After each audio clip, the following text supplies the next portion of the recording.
Semuanya kita siapkan hati kita. Kita akan mulai ibadah kita pada hari ini. Mari kita ambil saat teduh sejenak. Kita renungkan setiap kebaikan Tuhan di minggu ini. Walau mungkin banyak setiap proses, setiap hal yang gak enak, tapi satu hal yang pasti, Tuhan selalu baik. Dan Tuhan selalu punya rencana untuk setiap hal yang terjadi dalam hidup kita. Apapun yang sedang terjadi, apapun yang sedang kita hadapi, kita percaya bahwa Tuhan selalu ada untuk kita. Dan hanya dalam hadiratnya saja kita akan mendapat kekuatan dan ketenangan.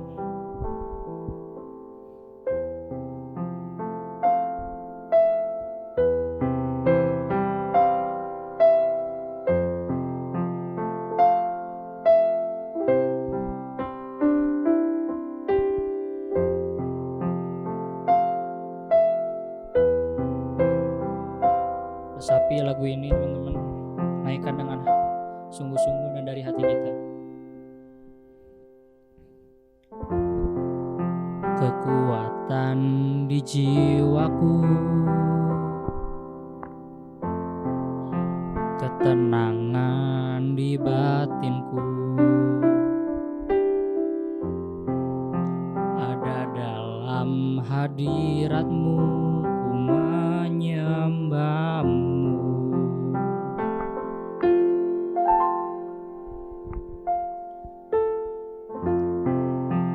Tersungkurku di kakimu, rasakan hadiratmu. Takkan ku melepaskanmu, kau cahaya bagiku. Mengiringmu seumur hidupku, masuk dalam rencanamu Tuhan. Pikiranku, kehendakku, ku serahkan padamu. Harapanku hanya di dalam-Mu, ku kan teguh bersama-Mu Tuhan. Jadikanku bejana-Mu untuk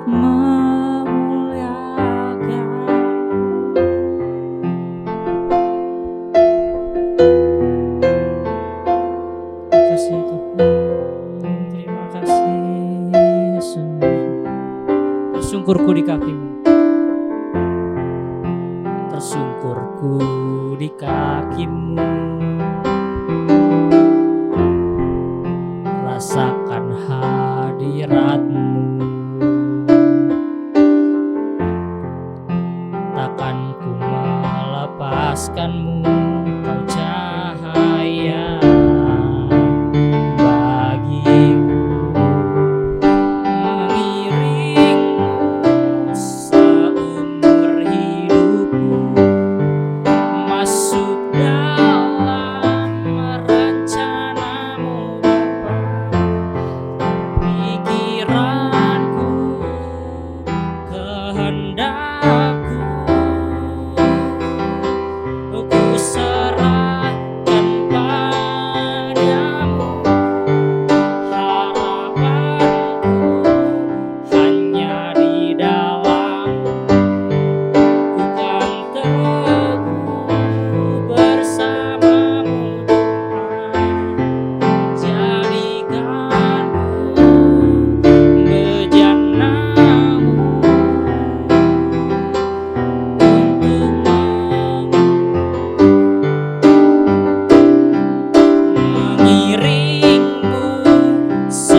Jadikan ku bejanamu untuk memuliakanmu, mengiringmu seumur hidupku, masuk dalam rencanamu Bapa.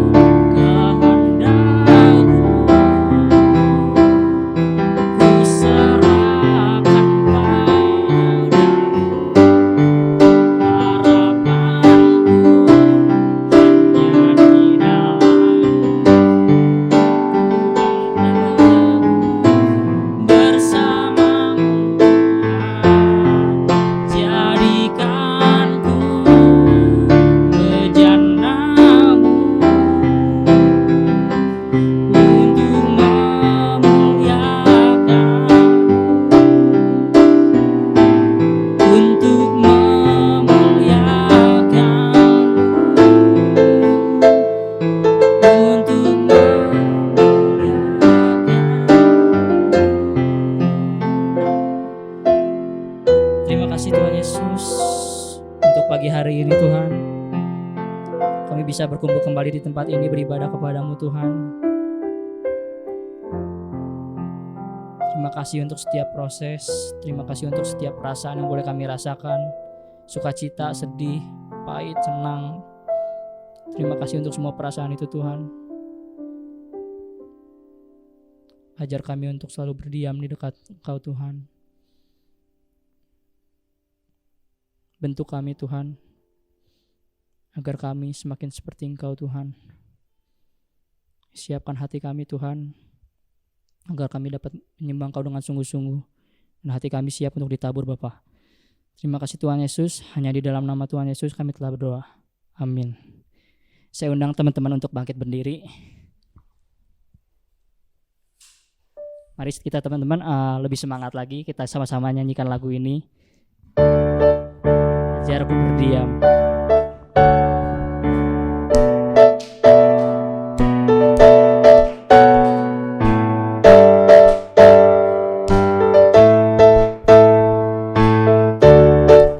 Ajarku berdiam.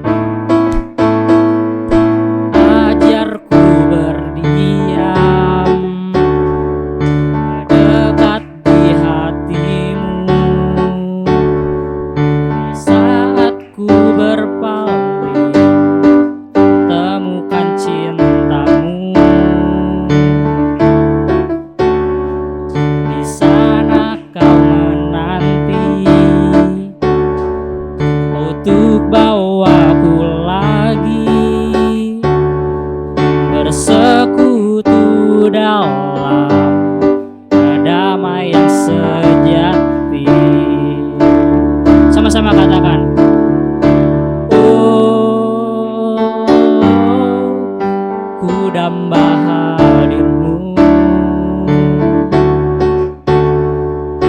Oh, inilah rinduku.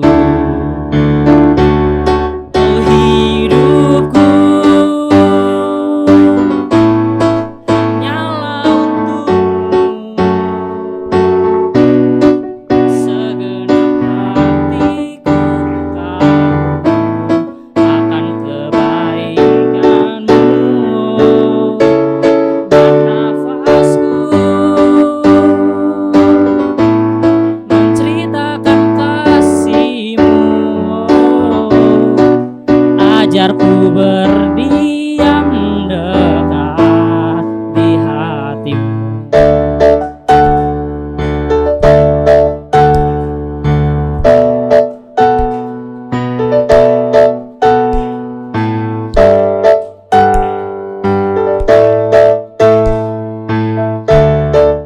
Ajarku berdiam. Ajarku berdiam dekat di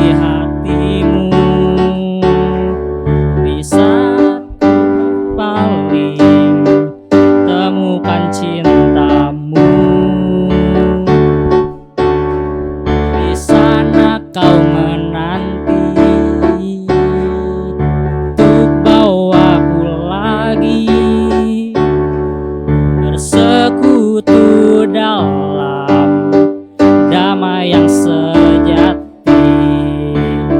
Sama-sama katakan, oh, ku damba hadimu. Oh, inilah rinduku. Oh, hidupku hanyalah untukmu. Segenap hatiku kagum akan kebaikanmu, dan nafasku menceritakan kasihmu. Ajarku berdiam dekat di hatimu. Oh, hidupku hanyalah untukmu. Segenap hatiku kagum akan kebaikanmu, dan nafasku menceritakan kasihmu. Ajarku berdiam dekat di hatimu. Ajarku berdiam dekat di hatimu. Ajarku berdiam dekat.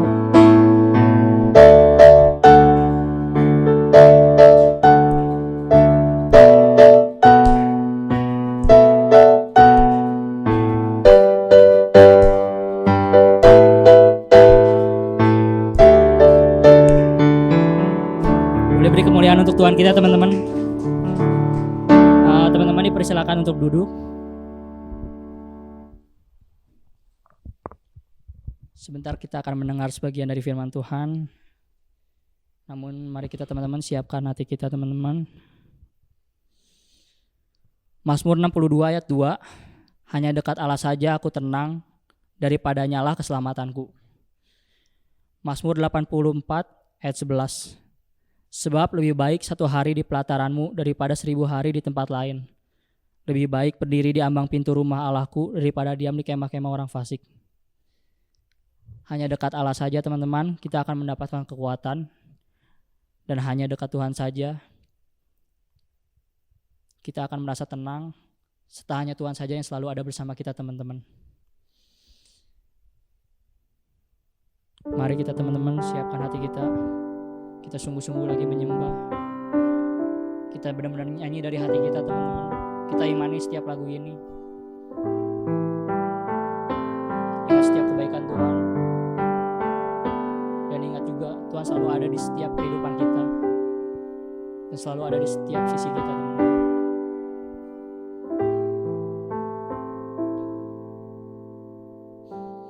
Bapakku datang dan berserah, ku nyatakan Kau yang berkuasa. Dalam gelap Kau setia, Kau cahaya hidupku.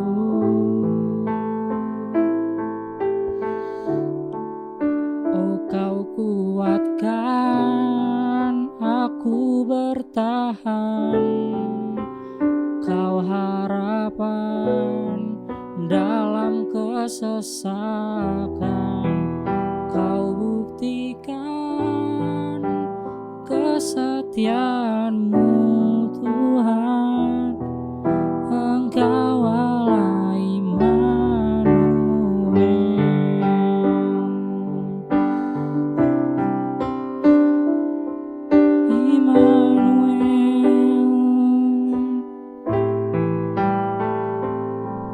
Bapakku datang untuk menyembah, ku nyatakan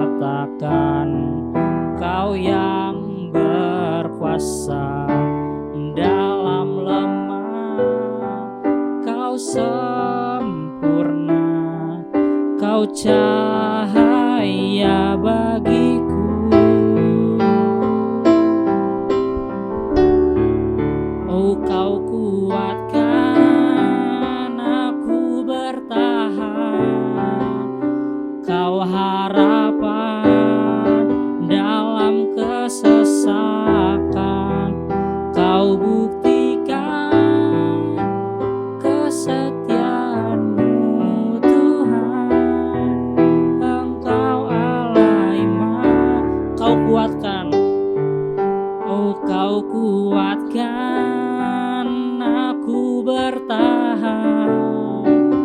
Oh Kau harapan dalam kesesakan.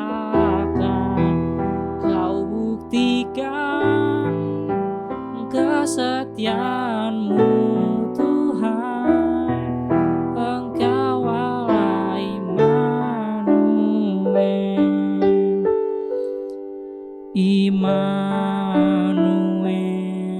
Immanuel, Engkau besertaku. Immanuel, Immanuel, Engkau Allah besertaku. Immanuel,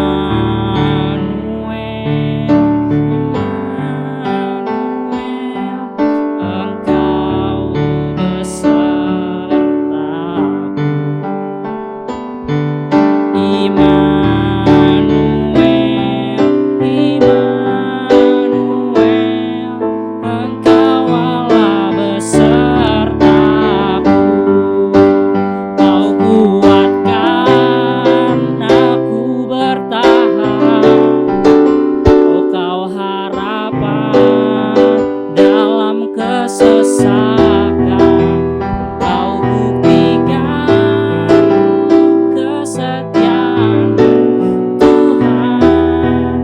Engkau Allah Immanuel. Oh Kau kuatkan aku bertahan.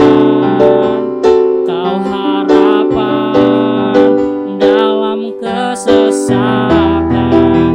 Kau buktikan kesetiaan-Mu Tuhan. Engkau Allah Immanuel. Engkau Allah Immanuel. Engkau Allah Immanuel.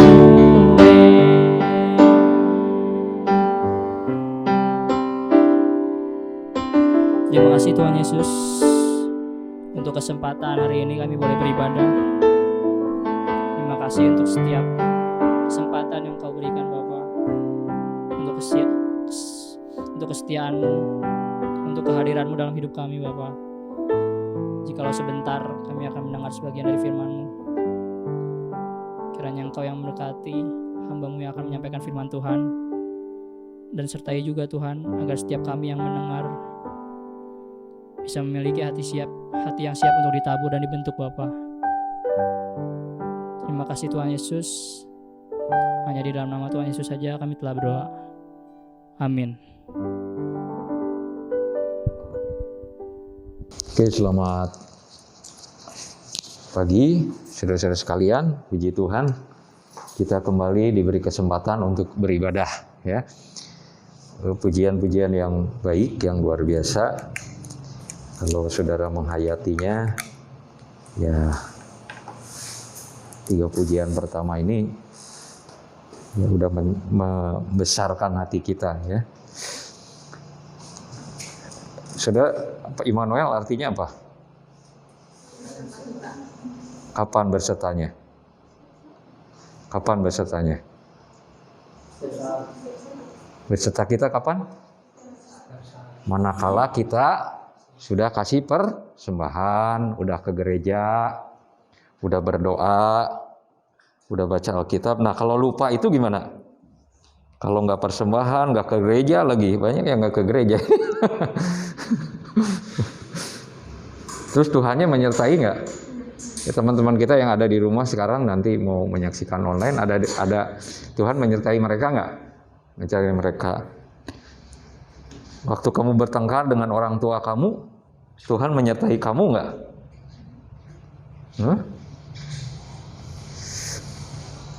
Ingat, penyertaan Tuhan atas hidup kita itu karena Yesus, bukan karena pencapaian kita. Ya. Karena saya begini, jadi saya disertai oleh Tuhan, disayangi oleh Tuhan. Lupakan jauh-jauh itu mah yang ada di sekolah-sekolah kita. Ya, anak yang paling disayang, anak yang paling diberikan penghargaan, itu kan yang pintar, yang etikanya baik ya. Kalau yang lain-lainnya, ya apalagi yang prestasinya biasa-biasa, apalagi yang cenderung bodoh, ya itu sama temennya juga suka diledek-ledek, sama gurunya juga suka diledek-ledek, ya. Tapi Tuhan mengasihi kita itu bukan dengan cara seperti itu, ya. Dia mengasihi kita waktu kita masih berdosa. Apalagi kata Tuhan, sekarang kamu sudah jadi anak-anaknya.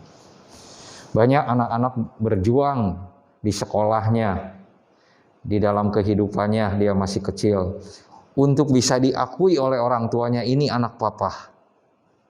Mungkin dengan prestasi, dengan apa macam-macam. Tapi Tuhan kita tidak seperti itu. Ya. Barangkali orang tua kita tidak paham bagaimana mengasihi anak-anaknya, ya. Tapi itulah keluarga kita, ada yang begini, ada yang begitu. Tetapi saya percaya kalau kita punya patokan bahwa Tuhan itu Immanuel, tidak jadi masalah, ya. Saudara dan saya akan menemui hal-hal yang luar biasa dalam kehidupan ini ketika kita paham bahwa Tuhan kita itu menyertai kita. Memang untuk konteks Bandung kadang-kadang kalau menyebut Immanuel itu rada nggak seneng. Kenapa? Hah? Sama dengan rumah sakit ya. Jadi kalau kita ingat Immanuel, aduh gua pernah dirawat di sana gitu. Jadi bukan itu ya. Immanuel itu Tuhan beserta kita. Ya, hari ini kita akan bicara soal, ini temanya luar biasa ini ya. Tapi saya seneng karena kamu masih muda, punya kesempatan, punya peluang yang besar untuk bisa ini. Silahkan. Ya, yuk kita baca ayatnya di dalam Kisah Rasul 14 ayat 15. Hei kamu sekalian, mari kita baca sama-sama. Hei kamu sekalian, mengapa kamu berbuat demikian? Kami ini adalah manusia biasa, sama seperti kamu.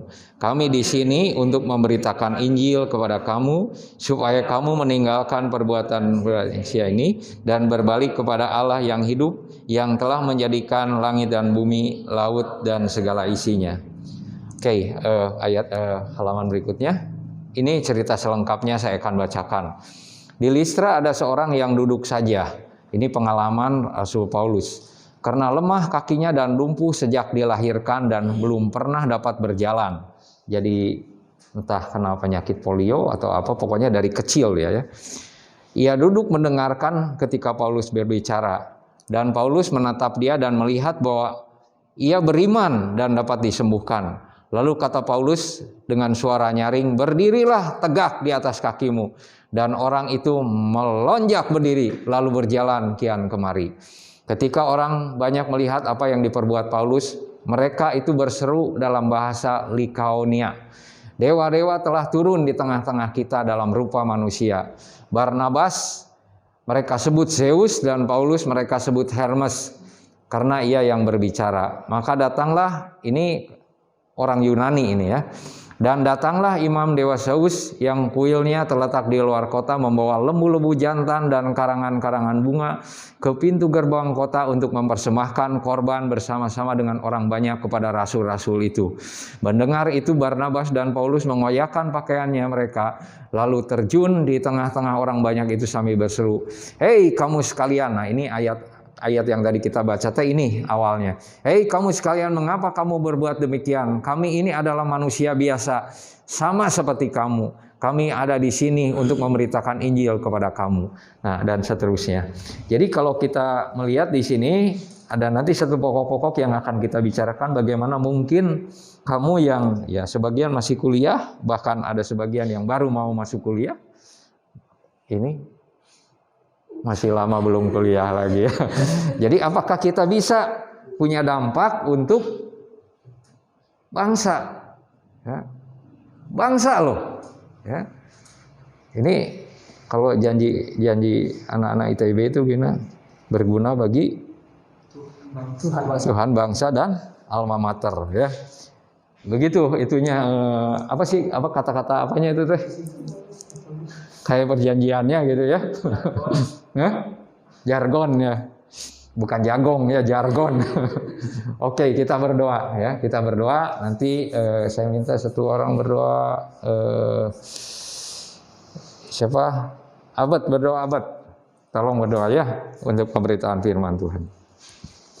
Tuhan, sekarang kami akan mendengar firman-Mu. Tuhan, tolong berkatilah dari awal sampai akhir. Semoga apa yang ingin Kau katakan bisa tersampaikan. Amin. Iya, kalau kita bicara soal dampak, yang pertama itu dampak itu yang dimaksud apa? Ya, saya yang jelas di seluruh dunia sekarang yang punya dampak itu apa? Virus ya, virus yang namanya COVID-19 itu. Padahal dia nggak punya otak, ya, nggak sekolah, ya. Seluruh dunia kena dampaknya. Ya. Ya, kalau kita, jadi dampak tuh itu. Tapi apakah kita buat bangsa kita mau berdampak seperti itu? Bukan kan maksudnya itu. Jadi dampak itu memang ada positif, ada negatif. Tapi yang dimaksud di sini berdampak yang baik. Ya. Yang kedua, apakah mungkin saya punya dampak untuk bangsa ini? Siapa saya? Ya, siapa saya kok saya? Apa mungkin saya bisa berdampak buat bangsa ini? Ya. Dan kemudian sebetulnya apa yang Tuhan buat supaya hidup kita itu berdampak. Jadi kembali saya tuh selalu berpikir, saya terus terang saya nggak suka ide-ide yang memperlihatkan manusia menjadi pusat. Saya melihat firman Tuhan itu harus Tuhan yang menjadi pusat. Manusia yang mengimplementasikannya, bekerja sama dengan Tuhan, baru itu berhasil. Ya. Nah, kita akan dengar dulu ya. Ini ada satu orang ini unik juga ya. Dia tidak mau sekolah lagi ketika dia lulus SMP karena waktu SMP itu soal ujiannya, jawaban ujiannya bocor. Ya. Saya dengar dari waktu saya masih jadi guru les ya. Itu kalau pas ulum atau ujian ya. Saya dulu SMA, waktu SMA juga saya juga dapat bocoran sama itu tahun 80 ya. Saya ingat orang lain pada belajar, saya dengan teman-teman saya tuh pergi ke Jalan Dago ya. Di sana banyak sekolah-sekolah yang lain. Share. Lu punya jawaban apa biologi, gue punya jawaban matematika. Gitu ya. Jadi orang-orang pada ngapalin itu bukan ngapalin fisika atau kimia, ngapalin nomor 1A, nomor 2B, nomor 3C. Nggak peduli soalnya apa. Makanya suatu kali soalnya dirubah, saudara ya, dilepasin aja satu, dibedain gitu ya. Kan urutannya semua ngaco tuh, habis semua ya. 0 semua itu ya. Dan dia menganggap, waktu SMP nih, dia menganggap bahwa itu dia pikir SMA juga bakal jadi lagi kayak gitu. Jadi dia tuh nggak punya keyakinan sistem pendidikan yang baik, karena itu dia keluar dari sekolahnya, dia nggak sekolah lagi, dia belajar sendiri. Tetapi dia kemudian bisa menempuh ada namanya ujian apa? Tahu nggak yang pemerintah laksanakan? Bukan, ujian kebersamaan namanya itu, ya paket C itu, ya. Jadi bukan paket baca membaca itu, bukan, ini paket ujian itu ya. Dan dia bisa berhasil lulus, belajar sendiri. Saya nggak menyarankan kamu kayak dia ya. Karena belum tentu kamu punya kekuatan seperti dia juga. Jadi dia bisa lulus, akselerasi sendiri, sekolah sendiri, belajar sendiri, nggak usah les, hanya dalam 1 tahun. Kemudian dia mendaftarkan diri ke Universitas Indonesia, dan di Universitas Indonesia dia diterima dan lulusnya cum laude hanya dalam 3 tahun. Ya. Jadi umur 20 tahun dia sudah sarjana hukum. Ya. Ini orangnya ini gitu ya. Jadi tapi saya tidak menyarankan nggak bener lah sekolah semua, saya mau keluar aja ya. Jangan-jangan kamu keluar terus jadi nganggur ya. Nah, jadi dia buat buku pelajaran sendiri. Dia belajar dari kurikulum, bukan kurikulum terakhir, dia belajar kurikulum 80, kurikulum 90 ya. Dia kemudian baca-baca itu, kemudian dia bikin susun bahasa Inggris sendiri, susun matematika sendiri, diketik gitu. Nah, ini yang ininya kayak kira nggak semua orang bisa begini ya. Jadi waktu diwawancara di KKN itu memang orang pada ketawa semua. sekolah sendiri, bikin buku sendiri, belajar sendiri, ulangan sendiri juga. Cuman kalau ulangan tuh dia ngadopsi dari soal-soal kan sekarang online banyak, dia lihat di situ. Jadi kalau waktunya 60 menit, target dia 30 menit. Ya, ini mirip dengan ada satu pendidikan lah yang saya pernah, anak saya diikutkan ke situ ya, hanya simulasinya aja. Jadi gitu caranya 30 menit, makanya dia bisa mencapainya bagus. Kalau ada orang sekarang kalau ulangan dikasih 60 menit ngerasa kurang aja, sebetulnya yang kurang itu kurang belajarnya, bukan kurang waktunya ya. Nah, ini kemudian setelah dia lulus, ini yang dia lakukan ya. Kita lihat ditayangkan kalau perlu ininya.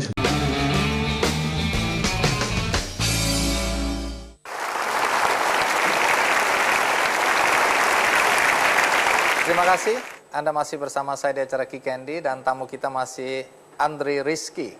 Rizky, tadi setelah paket C masuk Fakultas Hukum Universitas Indonesia, lulus cum laude, ya.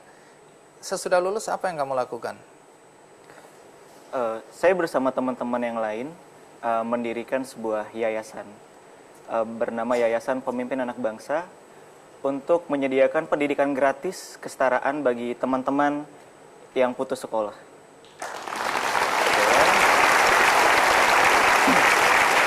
Yang diajar atau yang belajar di situ siapa?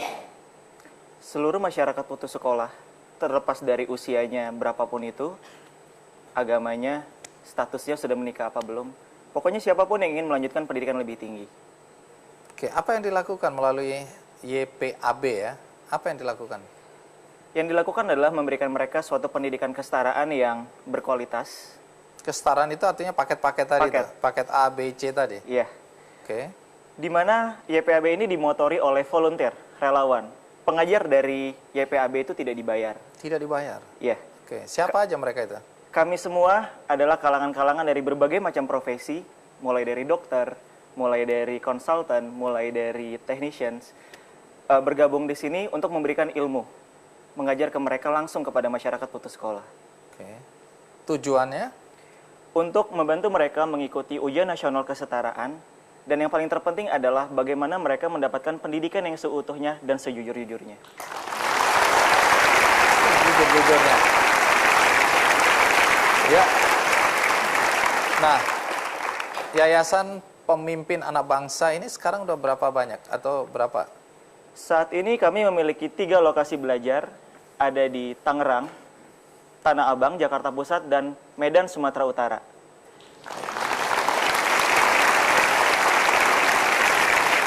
Kalau ada penonton yang ingin juga menjadi relawan di situ, tutor untuk berbagi ilmu, boleh atau tidak? Apa syaratnya? Syaratnya kita minimal calon relawan harus berpendidikan strata 1, dan setidaknya memiliki pengalaman pekerjaan. Kedua, mereka bisa mengakses di website kita www.ypab.org.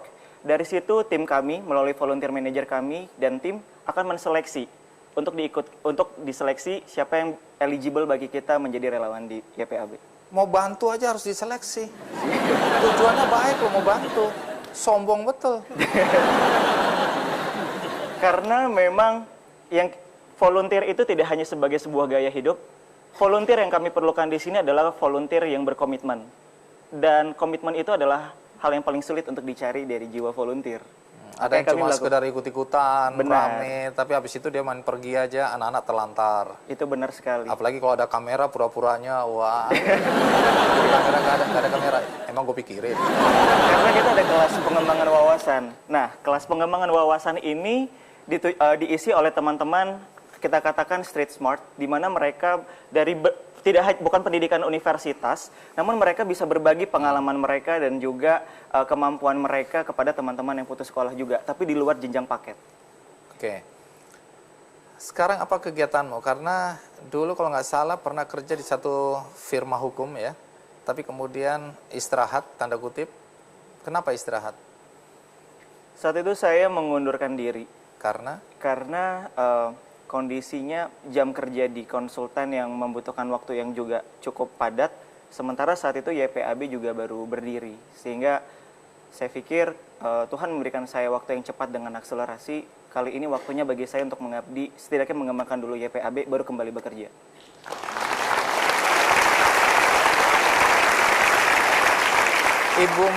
Ibumu nggak marah? Kan semua ibu punya mimpi anaknya akan kerja di perbankan, ya, di tempat-tempat yang gajinya besar. Ketika kamu punya pekerjaan, kamu tinggalkan hanya untuk lebih senang aktif di kegiatan sosial. Dengan tagline tadi, berbagi kembali. Karena kamu dibantu dengan pendidikan paket-paket tadi, ya. Dan kamu sekarang ingin membantu teman-teman yang senasib dengan kamu dulu untuk paket-paket. Ibu nggak marah? Ibu tidak marah karena saya juga menjelaskan alasannya. Dan sekali lagi, ibu saya supporter utama saya yang mengatakan, kalau niatnya baik, jangan takut rezeki tersendat. Ya, karena dari tadi ngomong ibumu ada di antara penonton. Yang merasa ibunya Rizky boleh berdiri? Oh, iya. Jadi ibu yang luar biasa ya. Ini hasilnya. Baik, Rizky, anak-anak muda seumurmu, ya, kamu sekarang 24 tahun, biasanya punya mimpi bekerja dengan gaya hidup yang wah, gaji yang besar. Sementara kamu memilih untuk berbagi ilmu di tempat-tempat kumuh. Pertanyaannya apa kebahagiaan yang Rizky dapatkan dari kegiatan yang dilakukan memberikan dukungan pembelajaran bagi anak-anak prasejahtera? Apa kebahagiaan yang kamu dapat? Tujuan hidup saya ingin jadi orang yang bermanfaat. Lebih spesifiknya di bidang pendidikan. Pendidikan untuk mereka yang termarginalkan. Saya tidak punya jabatan tinggi, saya juga bukan anak orang kaya. Yang saya punya hanya niat dan modal nekat. Tujuan utamanya bukan karena saya ingin mendapatkan suatu predikat tertentu, tapi karena saya tahu rasanya menjadi mereka yang putus sekolah. Oleh karena itu, saya ingin menjadi mereka juga. Ya. Rizky pernah berada di tempat itu ya, dan bisa merasakan betapa uluran tangan seseorang itu penting bagi mereka untuk bisa bangkit ya. Bangkit dari kemiskinan, dari kebodohan. Nah, apa cita-cita yang ingin kamu wujudkan ke depan? Saat ini saya sedang menikmati cita-cita saya. Cita-cita saya adalah yang saya jalani sekarang. Kalaupun ke depannya yang ingin saya lakukan adalah saya harus meningkatkan kemampuan. Berkembangnya organisasi membuat saya sebagai pelaku di organisasi harus memiliki kemampuan yang lebih. Oleh karena itu mungkin dalam jangka waktu dekat saya akan menempuh pendidikan untuk kembali lagi ke sini membangun organisasi ini menjadi lebih maju. Baik. Rizky mau melanjutkan pendidikan apa, kemana? Saat ini saya sedang berorientasi untuk menempuh pendidikan di Harvard School of Education. Sudah dapat beasiswa? Lagi dalam proses. Mau saya kasih beasiswa? Boleh, Mas. Mau. Ya, saya akan bantu Rizky juga karena banyak sekali perusahaan-perusahaan yang menawarkan beasiswa kepada saya melalui Kikendi Foundation. Kalau ada anak-anak hebat yang punya visi besar untuk bangsa dan negara, kasih tahu kami akan membantu. Mudah-mudahan ini nyambung ya. Terima kasih. Oke, jadi kira-kira kita punya bayangan sekarang ya. Itu yayasannya juga sangat ambisius sekali namanya ya. Apa namanya? Pemimpin anak bangsa. Ya. Jadi kalau saudara cerita, apakah yang namanya Rizky ini sekarang punya pengaruh buat bangsa Indonesia? Berdampak? Berdampak. Ya. Tapi kita nggak ada yang kenal. Kita lebih kenal siapa ya? Kalau di Indonesia Ahmad Dhani barangkali kita lebih tahu ya. Tapi Rizky ini kita nggak kenal ya. Tapi dia berdampak. Nah, kita terusin halaman berikutnya. Pemuda yang berdampak bagi bangsa. Kamu bukan saya. Kalau saya pemuda, kamu apa dong, bayi? Saya bukan pemuda lagi, kamu yang pemuda ya. Apa yang dimaksud berdampak? Tadi kita kira-kira bisa mendefinisikan untuk dia itu, yaitu anak-anak yang tidak punya biaya untuk pendidikan atau termarginalkan, ya tersisihkan karena dia mungkin anak pemulung, dia mungkin anak tukang beca dan seterusnya. Sekarang punya kesempatan pendidikan dengan lebih baik karena ada salah satu yayasan yang didirikan ini.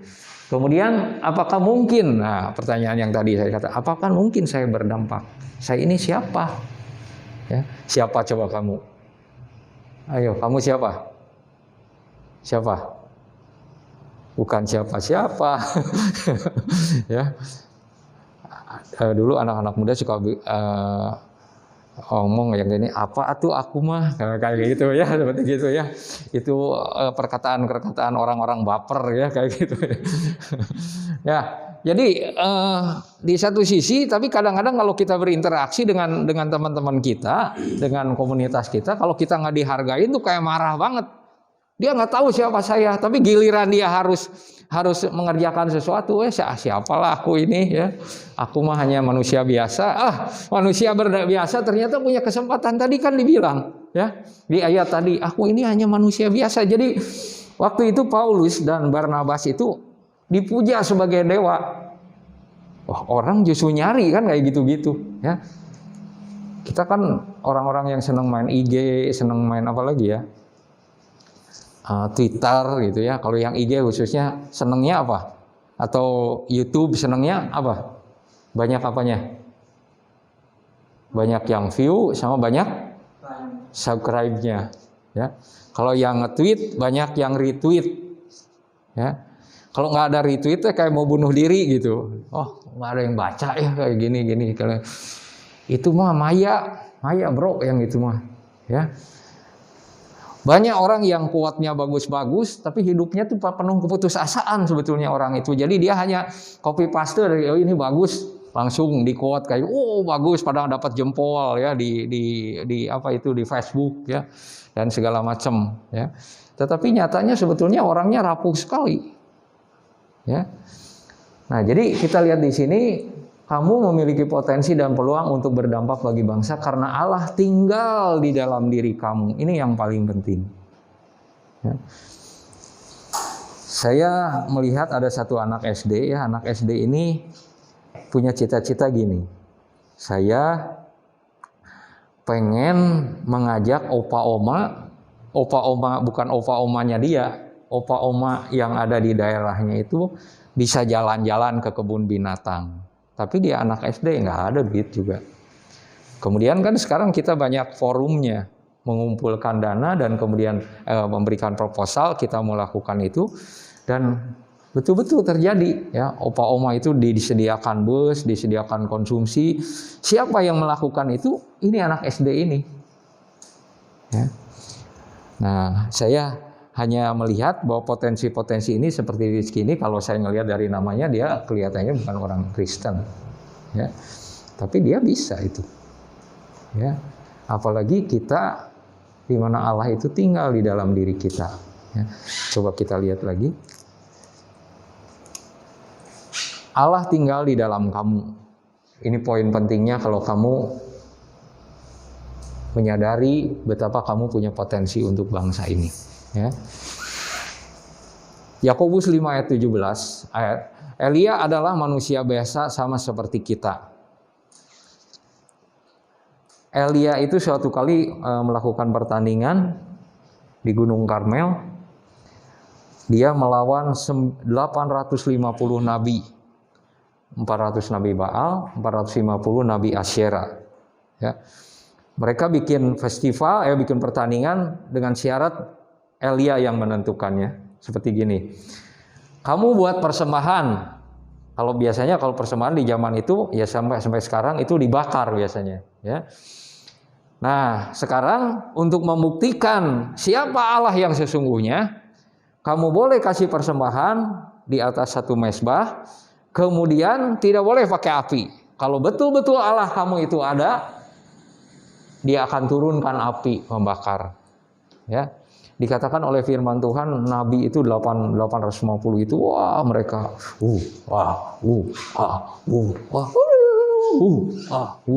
mereka memanggil Allahnya sampai tengah hari, sampai mereka menoreh-noreh badannya, ya, supaya Allahnya tertarik kepada mereka, ya. Sampai Elia kemudian dari pinggir, kurang keras lu ngomongnya, ayo kencang lagi katanya. Barangkali dewa kamu lagi sibuk ya, lagi banyak lagi pepergian katanya. Ayo lebih kencang lagi ya. Mereka tambah kesel sama gimana gitu ya. Nyatanya enggak gitu ya. Sampai akhirnya pas waktunya, oke, sekarang tiba giliran saya. Itu menyisi semua, kemudian dia. Berapa banyak? Elia berapa banyak? Elia dan tim sendiri. Alone. Tapi dengan Tuhan. Banyak orang, ya tapi nggak ada yang dukung, tapi ada yang gini. Itu yang orang selalu cari dukungan di awal itu biasanya suka nggak benar. Ya, biasanya orang yang punya kerinduan kayak orang itu gitu. Ya. Nanti itu orang-orang yang memang punya hati yang sama, dia akan ngikut gitu. Ya itu namanya menjadi atau berdampak bagi orang lain. Belum bagi bangsa dulu, mungkin bagi teman-temannya. Lu ngapain sekarang? Gue bikin yayasan ini. Ngapain yayasan ini gini? Wah, gue juga mau ikut ngedukung. Mungkin dananya, mungkin tempatnya, mungkin apa gitu. Ya. Nah, tapi yang penting di sini saya ingin memberi ketahui dulu bahwa seperti Elia itu manusia biasa. Kita jangan mau atau berpikir jadi dulu manusia yang superhuman ya, super manusia, baru kemudian berdampak. Nggak usah. Ya. Saya lihat di acara Kick Andy ini ada apa? Ada orang yang cacat ya, dia membuat kaki palsu kerjaannya. Dan kemudian apa yang dia lakukan? Dia tahu artinya bisa jadi jalan dengan kaki palsu itu lebih mempermudah buat orang-orang yang kakinya diamputasi. Kemudian dia buat dan dia kasih ke orang-orang yang sama-sama senasib dengan dia. Dari 1, 2 itu makin banyak itu yang dia buat. Dia mulai dari 1, kemudian dia punya pegawai. Sampai kemudian akhirnya diundang ke acara Kick Andy ini karena pengaruhnya makin meluas. Waktu awalnya cuma sendiri dengan alat yang sederhana, dengan dana yang, tapi dia memulai. Ya. Nah, apalagi kita dikatakan oleh firman Tuhan bahwa kita ini tempat tinggalnya Allah. Jadi ini manusia biasa. Dan kemudian waktu bagian Elia, apa yang Elia lakukan? Sebor dengan air. Ya, barangkali disangka, oh ini ada trik, ada apa ya, penipuan atau segala macam ya, boleh disebor dengan air semua. Udah disebor, udah sekali lagi sebor lagi. Ya. Kemudian Elia berdoa, nggak usah lama-lama, ya, dia memanggil Allah yang kita kenal di dalam Yesus Kristus itu, dan kemudian api Tuhan menyambar. Dan kemudian orang Israel yang menyaksikan itu, dia kayak dikagetkan bahwa betul Allah kita itu bukan Allah yang selama ini kita sembah-sembah itu, ya. Inilah Allah yang sejati yang sudah menerima korban itu. Dan kata firman Tuhan, apa yang dilakukan? 850 nabi itu dibunuh di tempat itu. Karena memang hukumnya kayak gitu, ya. Dibunuh 850 orang. Tapi nggak lama setelah itu, berita ini didengar oleh Isabel. Isabel itu adalah permaisuri dari Raja Ahab yang berkuasa pada waktu itu di Israel. Ya. Dan kemudian Isabel ini bikin komitmen, bikin satu keputusan begini. Dalam waktu yang sama seperti sekarang ini, kalau nggak Elia itu akan terbunuh. Ya. Jadi maksudnya besoknya itu. Dan kemudian Elia itu apa? Apakah Elia itu kemudian datang ke istana itu, mau apa lu, ngomong apa lu? Enggak begitu, kata firman Tuhan, kabur dia. Nah, makanya kita tahu bahwa Elia itu manusia biasa. Takut ya. Saya suka mikir ya, ini barusan saja dia tuh dapat kesempatan menerima mujizat yang luar biasa ya, api Tuhan langsung menyambar ke persembahannya. Tapi diancam oleh Isabel itu, lari dia ke daerah Yehuda. Dan kemudian Tuhan menolong dia, memulihkan dia. Itulah manusia biasa. Ya, manusia biasa. Kamu juga mungkin kadang takut, kadang gentar, ya. Tetapi yakinlah, kamu sebagai manusia biasa, karena ada hadirnya Tuhan dalam hidup kamu, disitulah potensi itu. Coba kamu kerinduan kamu apa yang kamu bisa kerjakan apa. Tidak jangan dulu mikir kayak si Rizky inilah. Ini mungkin terlalu jauh kalau belum pernah. Ya, apa dulu yang kita bisa lakukan? Saya dengar sekarang itu ada teman-teman yang kumpulin handphone bekas, ya. Handphone bekas yang masih bagus untuk diisi nomor, dan kemudian diberikan kepada pelajar-pelajar yang sama sekali di rumahnya nggak ada handphone, karena mereka harus studi online. Ya. Itu kan bermanfaat memang. Ada teman-teman yang khusus donor darah. Ya. Jadi banyak hal yang bisa kita lakukan. Ya. Ada teman-teman yang mereka lakukan, mereka nggak punya dana banyak. Saya lihat di acara Kick Andy juga sama ini, ya. Supir Gojek, ya. Seorang karyawan. Nah, karyawan ini dia sekarang itu ngemas makanan, ya. Kemudian dibawa, kemudian pergi ke lorong-lorong, ke tempat-tempat orang-orang yang tidak mampu, dan dia berikan. Nah, kata dia ngomong begini, sama mirip dengan ini. Dia tuh mengenang waktu dia pertama datang ke Jakarta dan kerja. Waktu dia kerja, waktu baru ngelamar. Nah, di hari itu dia lewat satu daerah, kemudian ada seorang anak pemulung ini nangis. Lapar, pengen makan, lapar, pengen makan. Dia ngeliat, dia juga baru ngelamar, belum dapat gaji. Ya, dia ingat itu peristiwa itu. Ya, dan kemudian dia kerjanya jadi apa coba? Bukan direktur, OB, office boy. Ya, dan kemudian dia menyisihkan dari hasil office boy itu. Dia bikin mengemas makanan, kemudian dia pergi. Ya mungkin saya lihat kalau pakai motor itu paling berapa banyak sih kira-kira, berapa bungkus kira-kira? Ya mungkin kalau dia pakai kemasan gitu barangkali bisa 40 bungkus ya, 40 pack gitu. Dikasihkan ke tukang sampah, ke apa. Nah, udah gitu teman-temannya tuh ada teman OB, ada atasannya, dia ngeliat gitu apa yang dilakukan ini. Terus kemudian mereka bilang, aku juga mau ikutan dong. Ada yang ikut tenaganya, ada yang ikut juga, maksudnya ikut tenaga ngirim-ngirimin itunya gitu. Ya. Ada supir Gojek, ada atasannya, kemudian mereka melakukan itu.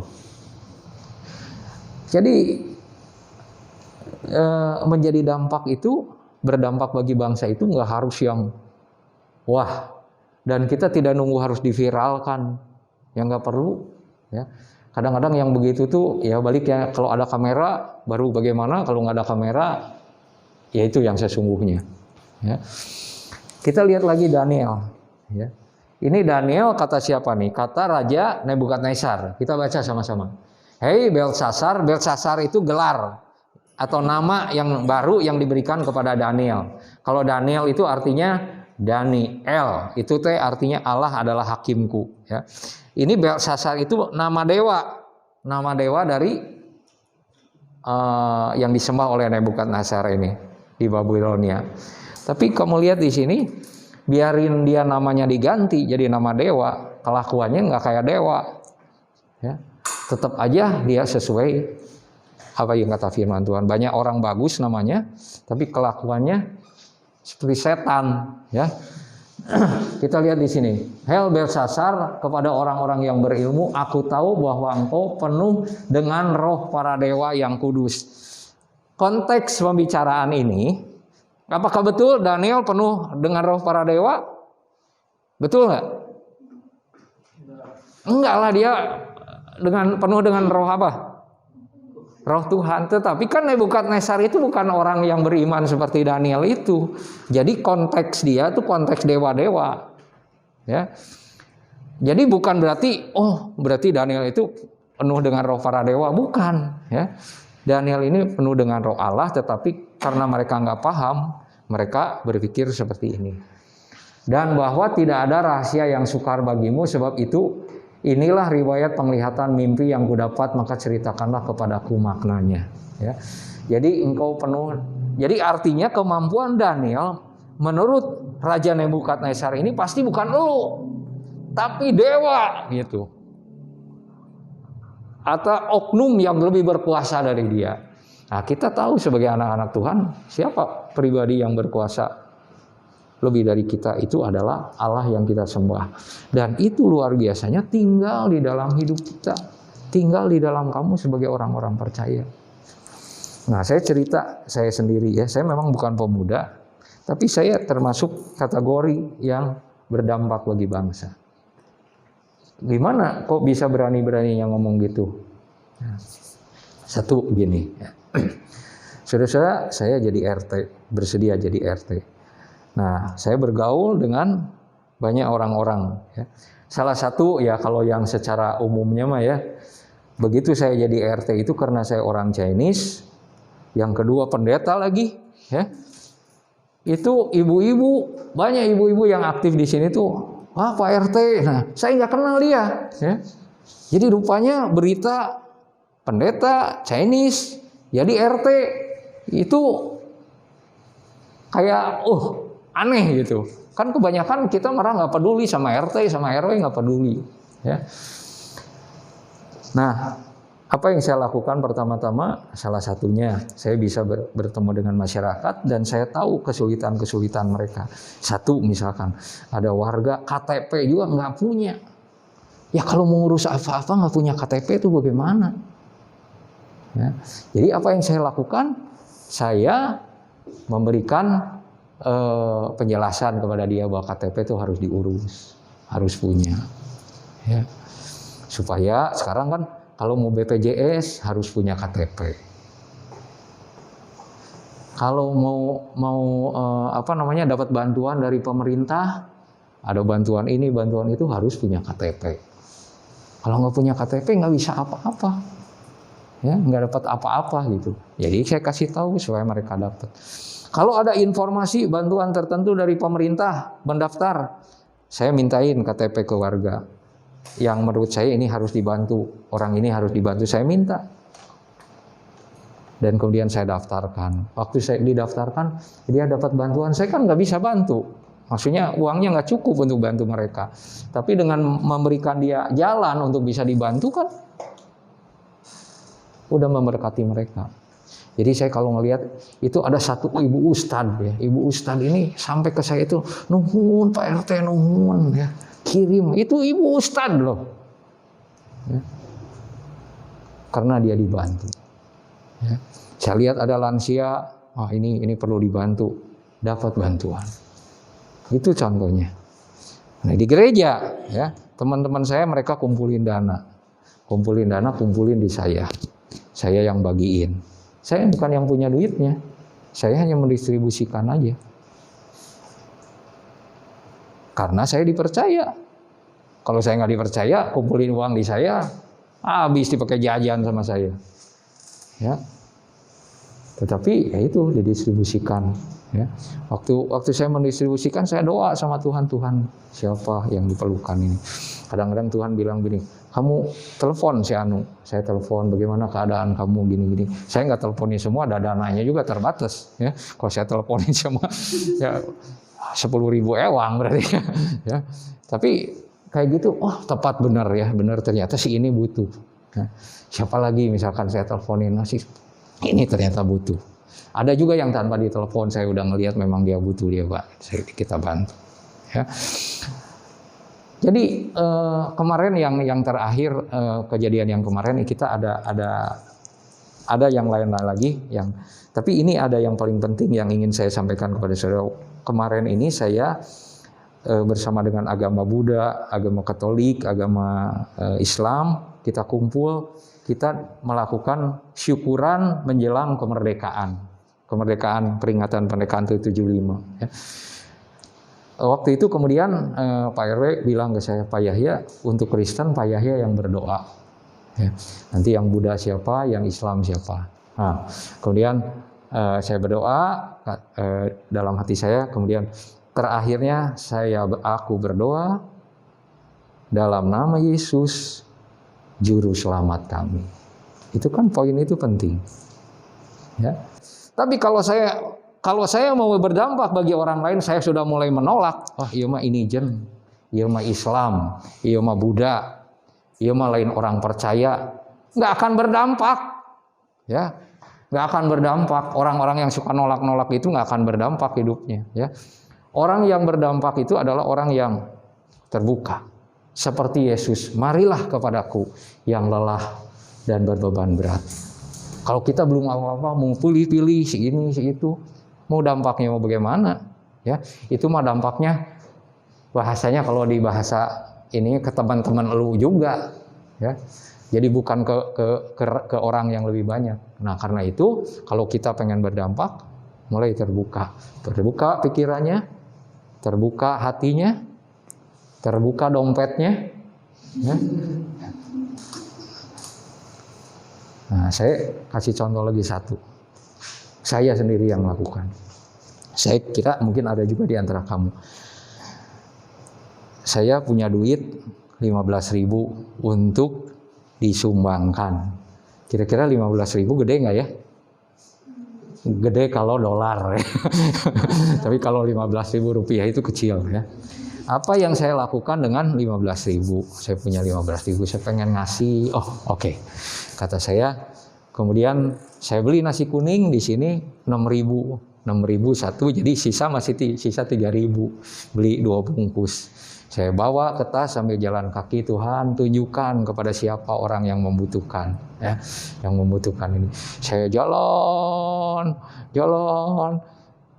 Kan kalau yang ngeriungnya ada 4, saya kasih 2, nggak enak kan, susah ya, betul nggak? Duh gimana ini, nggak jadi gitu. Terus muter lagi, akhirnya sampai mau ke dekat rumah. Tuhan, ini masih dibawa lagi nih nasi kuning ya. Saya mau makan nasi dua-duanya atau bagaimana ini ya? Kan janjinya juga nyumbang, tiba-tiba di sana ada tukang beca berkata begini, aduh katanya dari pagi sampai jam segini belum narik satu orang pun, ya. Kata saya teh, jaba lapar, kata dia teh. Ini, ya. Langsung saya buka. Sok atuh makan heula ngarakuat kayak itunya. Aduh nuhun Pak, nuhun. Nah, kayak gitu. Kemudian saya jalan lagi mendekati ke rumah. Tiba-tiba saya ngelihat ada seorang ibu, ya, tetangga saya yang sakit stroke, ya, dia sedang berjemur. Dia berkata begini, dia. Ya. Kemudian jadi nggak jauh ternyata ya ke situ. Kemudian kalau ibu ini saya kenal, kemudian kasihin. Apa yang terjadi dengan saya? Seneng banget. Ya, nggak usah gandeng, nggak ada orang yang tahu kecuali sekarang saya ceritain jadi tahu. Anak saya juga nggak tahu kan. Tapi sekarang sebagai bentuk apa yang saya lakukan, maksudnya kecil kayak gitu, saya lakukan. Ada satu jemaat kita yang papahnya sakit di rumah sakit Immanuel. Udah gawat ya. Kata saya, dia ngedengar pulang kerja langsung ke sana. Dalam hati saya gini, dia udah makan belum ya? Ngejaga, semalaman dia harus ngejaga. Ya. Kemudian saya tuh mau beli sesuatu, ya, makanan itu. Ternyata waktu saya beli itu tuh nggak dagang orangnya. Aduh, bingung nih gimana? Saya bingung lagi. Kalau saya beli ke Cibadak nggak cukup uangnya, mahal. Ya. Ada jemaat juga yang jual bubur di Jenderal Sudirman. Saya beli bubur ke sana. Nah, udah gitu, waktu saya datang ke sana, nemuin dia tuh pas mau keluar, si jemaat ini mau keluar. Kata saya, gimana bapak kamu? Ya kok katanya, bapak saya teh makannya teh tertentu aja, salah satunya bubur. Ya. Terus kata saya bawa bubur nih. Aduh, makasih kok. Kenapa Tuhan seperti tahu ya, katanya seperti gitu. Ya itu Kang dagang itu dibuatnya nggak ada supaya saya beli buburnya buat papahnya. Papa saya tuh seneng kalau nggak makan yang lain, nggak mau, kalau makan ini dia mau. Ya. Terus kamunya gimana? Ini saya mau cari buat saya mah sendiri di depan katanya. Jadi di pikiran saya mau bantu dia, mau kasih makan buat dia, ternyata dapatnya untuk bapaknya. Tapi dia tuh seneng sumringah karena terus apa yang dia katakan? Kok itu teh tukang bubur yang di Jana Sudirman itu teh langganan papa saya. Kan tepat banget ya. Jadi pasti begitu dari dia ya, dia semangat makannya kayak gitu. Kan aneh. Tuhan bagaimana? Jadi kalau kita mau berdampak itu nggak usah kayak spektakuler atau gimana gitu ya. Mulailah dengan hal-hal yang baik. Ada orang mengatakan begini, saya nggak pernah tersenyum. Sekarang memang senyum itu nggak kelihatan ya. Kita hanya nggak tahu dia tuh tersenyum atau nggak tersenyum, saya nggak tahu ya. Tetapi yang jelas orang itu pernah. Jadi dia di dalam hatinya, saya sekarang akan menyapa setiap orang dan memberkati mereka. Jadi begitu dia ketemu misalnya dengan seseorang, waktu dia masuk kantor dia kata, selamat pagi, apa kabar? Orang-orang teh pada gini. Nah, tumben-tumbennya dia nanya-nanya orang pakai selamat pagi segala ya. Bisa terjadi perubahan kayak gitu. Udah gitu teh, Pak, yang sehat ya Pak ya, semangat Pak. Ketemu lagi, nggak semua orang ya yang ketemu aja dengan dia seperti gitu. Itu tuh di kantornya dia membuat suasana tuh jadi lebih enak ya. Orang yang asalnya manyun aja dia gini, Pak, supaya rezekinya cukup ya Pak ya, keluarganya pada sehat, dan orang tuh seneng dibilang begitu. Itu nggak ngeluarin duit toh ya. Hanya mengatakan kata-kata yang tulus dari hatinya untuk orang lain, sudah berdampak. Terakhir. Tidak tahukah kamu bahwa kamu adalah bait Allah dan bahwa Roh Allah diam di dalam kamu? Coba saudara, sebentar diam ya. Coba rasakan. Sadari gitu bahwa Roh Allah itu ada di dalam diri saudara sebagai orang percaya. Dia lebih dekat dari jantung kita. Dia sangat mengasihi kita. Dan lebih daripada itu, dia mau hidup kita berdampak. Nah, saudara-saudara, kita sebentar akan berdoa, tapi saya ingin katakan satu orang yang begitu luar biasa di dalam Alkitab ini, yaitu Yesus. Yesus hidup kurang lebih berapa tahun? Mungkin 30 sampai 33 tahun, kira kurang lebih seperti itu. Tapi dampaknya sampai kapan? Sampai ribuan tahun kemudian, sampai hari ini. Kita ada di sini kan karena nama itu. Betul tidak? Ya. Ngapain capek-capek ngerekam ini, kemudian di-upload, di-online kan, Ferdi bawa itu, dipikirin gimana caranya. Itu kan karena nama itu. Ya, karena Yesus itu. Ya. Dia berdampak sampai hari ini. Ya.